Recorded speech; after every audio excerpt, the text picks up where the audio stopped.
Hi, everyone. It's Miss Akbari in the library. This is our first reading-themed advisory of the new year, so I hope you're having a good start to your 2022. For today's advisory, what I thought would be interesting would be to look back on some of the best books of 2021. That's one of my favorite things about starting a new year is kind of seeing the things that people really enjoyed from the previous year and maybe getting in on those trends if I hadn't had a chance to do that. So what we'll be looking at is some of the best books in 2021. The first set of these books that we'll look at are ones that are from our library. And so those are books that got a lot of circulation or a lot of checkouts during 2021. So these are kind of the most popular books. And generally, if books get checked out a lot, it's because they're good and lots of people like reading them, or maybe even reading them more than once. So you might recognize some of these books, you might have read some of these books, or you might consider, is this a book that I would enjoy since so many other people did? The first book I wanted to tell you about is called New Kid by author Jerry Craft. It's a graphic novel, and in this book, Jordan is starting a new school. And what he'd really like to do is go to art school. He's a good artist. He likes drawing cartoons about his life, but his parents make a choice that he should go to a private school that's really strong on academics. It's really challenging academically. And Jordan has real mixed feelings about this because he has a lot of friends in his neighborhood school. He's happy in that school, and now he has to start over. The other issue is when Jordan gets to his new school, he notices that most people there don't look like him. So Jordan is a student of color. He's one of a very few students of color in his new school, and that causes some problems for him socially. A lot of people don't really they will say insensitive things or even outright racist things to him, and he's struggling with how to handle that. The other thing that starts to happen for Jordan that's really frustrating is he starts to feel like he doesn't fit in either place. Before he started his new school, he fit in his neighborhood with his neighborhood friends. And now that he's going to this new school, he gets a lot of hassle from his neighborhood friends about this fancy new school that he goes to. So not only does he not fit in his new place, he kind of doesn't fit in his old place. And so he's kind of stuck. If you've ever had to start a new school, or if you ever feel like maybe you're stuck between a couple different groups and you're not sure if you fit into either one, you might enjoy reading the book New Kid. The next book, Scythe by Neal Shusterman, has been really popular in our library, not just this year, but for the last few years. This book is really unique, and it's one of my favorites. In this book, which is in our sci-fi and dystopian section, the society that we read about has moved beyond death. So there are cures for every disease. If someone's hurt in an accident, they can be healed. And that causes some problems because when people don't die and they live for a really long time, we start to have the problem of overpopulation.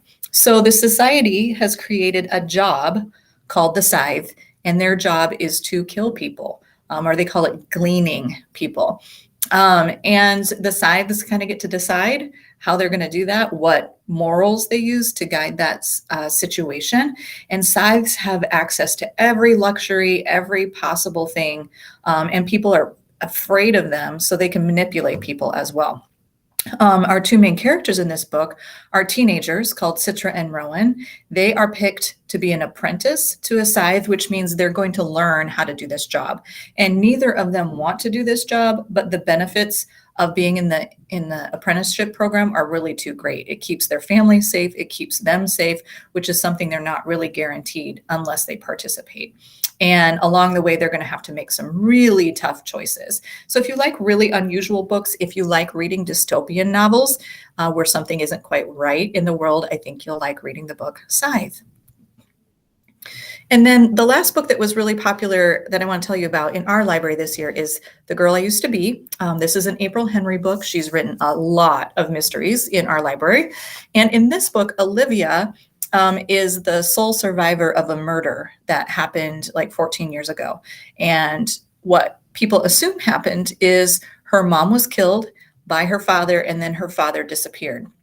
What we find out now is that Olivia's mother and father were both killed. It's just her father, that happened in a different place. And so people assume that he did it, but really he did not. And what that means for Olivia is the killer is still out there. And so her goal is to hunt down who this killer is, bring that person to justice before the killer catches up with her. If you like a good mystery, April Henry's always a great bet. And then this slide is just some other books that made our top 8 popular books or so. Lots of graphic novels, lots of really great choices on this list. All right. The second half of what I wanted to talk with you about today is more best books of 2021. These are books that we have in our library, but maybe you haven't seen or heard about before. These are ones that are really well reviewed by sources like Goodreads or by librarians and teachers or publishing houses. So they're kind of important books, but maybe you haven't even had a chance to hear about them before. So I just finished reading one of these books. It's called Violets Are Blue. And in this book, Wren, who you see on the screen, she and her parents are in a rough situation. Her parents just got divorced. Her dad moved out of their Chicago area home and moved to Brooklyn to be with his new girlfriend. And they're expecting a baby together. Her mom picked them up out of the Chicago suburb they were living in and moved them to a different town. So Wren has to start a new school. And her mom, who's a nurse and has always been super responsible and attentive, is becoming more and more distant, and she's spending more and more time alone. And Wren is left on her own a lot, sometimes even overnight. Meanwhile, Wren's big hobby, the thing she spends her time on, is watching makeup tutorials and practicing those tips. And what she learns is she has a real talent for doing special effect makeup, like would be in the movies. So creating like comic book characters or movie characters with makeup. One of her new friends at school finds out about this talent and gets Wren involved in the musical, which is a great thing because she's meeting a lot of people. But Wren has to kind of figure out who it is that she fits in with at her new school. She has to figure out why her mom is acting so different and what's going on. And then she is kind of torn between wanting to be with her dad and still being kind of angry at him about the divorce. If you've ever been in a situation where maybe the adults or other people in your life are struggling, there's a lot you can relate to in this book. It's a really wonderful book, and I would highly recommend it. Another book that was really well reviewed in 2021, and we have in our library, is called The Cousins. This is by Karen McManus, and she's a great mystery author. And in this book, there are 3 cousins, Jonah, Avery, and Millie, and they don't know each other very well. Their family isn't close. They've never met their grandmother. All they really know is that she has a lot of money and she owns this island resort. And out of the blue, they get an invitation from their grandmother to come spend the summer with her. And all 3 of the cousins, their parents, are going wild. They insist on them going because this rich grandmother, they think they can get back in with her and get her inheritance and hopefully get the money that they all so desperately need. And when the cousins get to the island, things aren't really what they expect. They're not actually getting to meet their grandmother, which they think is weird.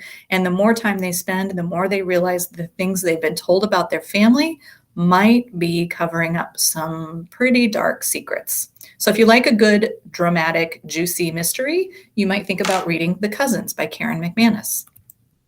And the last book I wanted to tell you about doesn't really have a plot.